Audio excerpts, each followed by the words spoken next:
పిత పుత్ర పవిత్రాత్మ నామమున ఆమేన్. ప్రియ స్నేహితులారా, మీ అందరికీ దేవుని యొక్క ఆశీస్సులను తెలియజేస్తూ జూన్ 15వ తారీఖు సోమవారం ఈనాటి దివ్య బలి పూజ పట్టణాల ధ్యానాంశానికి మళ్ళందరినీ కూడా తల్లి శ్రీ సభ ఆహ్వానిస్తూ ఉంది. రాజుల మొదటి గ్రంథం 21వ అధ్యాయం 1వ వచనం నుండి 16వ వచనం వరకు ధ్యానించుదాం. నాబోతు ద్రాక్ష తోటల కథలో మన దేవుని చిత్తాన్ని నమ్మకంగా నిలబడిన ఒక విశ్వాసిని చూస్తాం. నాబోతు తన పూర్వీకుల స్వాస్థ్యాన్ని అమ్మడానికి నిరాకరించాడు. ఎందుకంటే అది దేవుడు ఇచ్చిన వారసత్వం అని అతడు నమ్మాడు. ప్రపంచ ప్రయోజనాలు, ధనము లేదా అధికారానికి లొంగకుండా దేవుని విలువలను కాపాడుకోవడం ఎంత ముఖ్యమో అది మనకు బోధిస్తూ ఉంది. రాజైన ఆహాబు తనకు కావలసినది దొరకపోవడంతో చిన్న పిల్లవాడిలా నిరాశకు లోనయ్యాడు.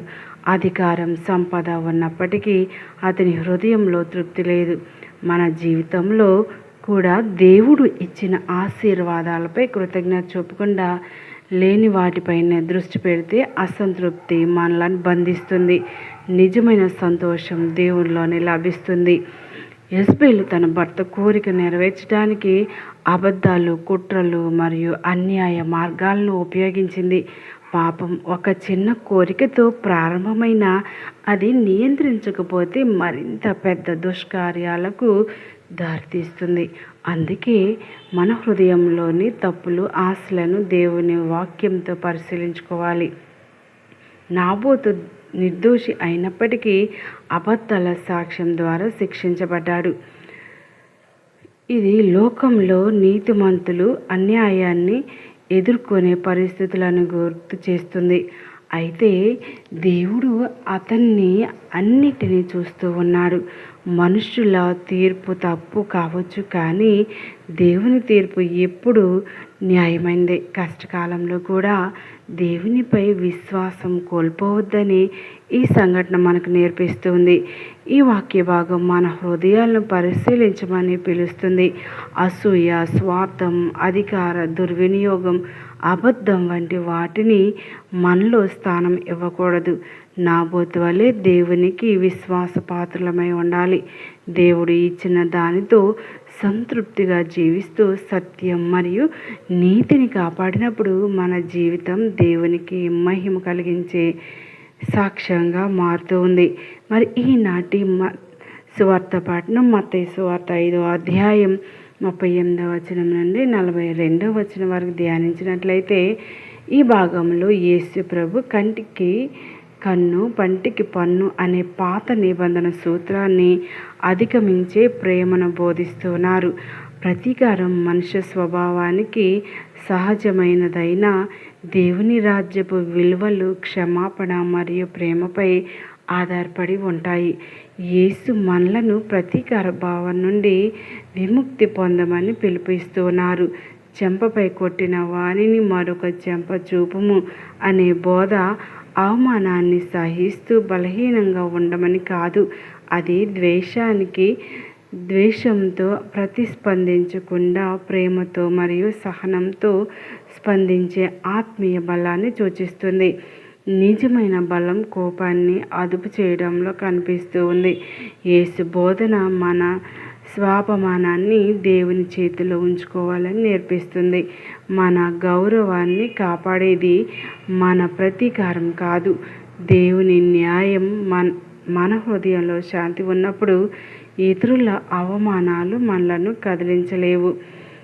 నీ అంగి తీసుకోవాలనుకునే వానికి పై వస్త్రంను కూడా ఇవ్వము అనే మాట దాతృత్వం మరియు ఉదారతను బోధిస్తూ ఉంది. మనం కేవలం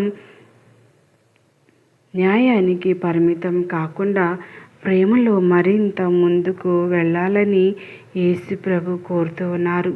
దేవుని ప్రేమ మనలో ఉన్నప్పుడు మనం ఇచ్చే మనస్సు కలిగి ఉండాలి. 1 మైలు రమ్మని బలవంతం చేసి వానితో 2 మైళ్ళు వెళ్ళుము అనే వాక్యం సేవాభావాన్ని తెలియజేస్తుంది. మన బాధ్యతను కేవలం కనీస స్థాయిలో నెరవేర్చడం కాకుండా ప్రేమతో అదనంగా చేయడం క్రైస్తవ శిష్యత్వ లక్షణం. దేవుని పిల్లలు తమ పనుల ద్వారా ఆయన ప్రేమను ప్రతిబింబిస్తారు. యేసు అవసరంలో ఉన్న వారిని ఆదుకోవాలని కూడా బోధిస్తూ ఉన్నారు. మన దగ్గరకు సహాయం కోరుతూ వచ్చిన వారిని నిర్లక్ష్యం చేయకూడదు. మనకు ఉన్నదంతా దేవుని వరమే కాబట్టి దాన్ని ఇతరుల మేలు కోసం ఉపయోగించాలి. ఈ బోధనలను అనుసరించడం సులభం కాదు. మన సహజ స్వభావం ప్రతీకారం, స్వార్థం మరియు సంరక్షణ వైపు మొగ్గు చూపుతుంది. అయితే పరిశుద్ధాత్మ సహాయంతో మనం క్రీస్తు స్వభావాన్ని ధరించగలం. యేసు చూపిన మార్గం కష్టమైందే అయినా అది నిజమైన విజయానికి దారితీస్తుంది. ఈ వాక్యాలు మనలను ప్రేమ యొక్క ఉన్నత ప్రమాణాన్ని పిలిపిస్తూ ఉన్నాయి. ఇతరులు ఎలా ప్రవర్తించినా మన స్పందన క్రీస్తు ప్రేమను ప్రతిబింబించాలి.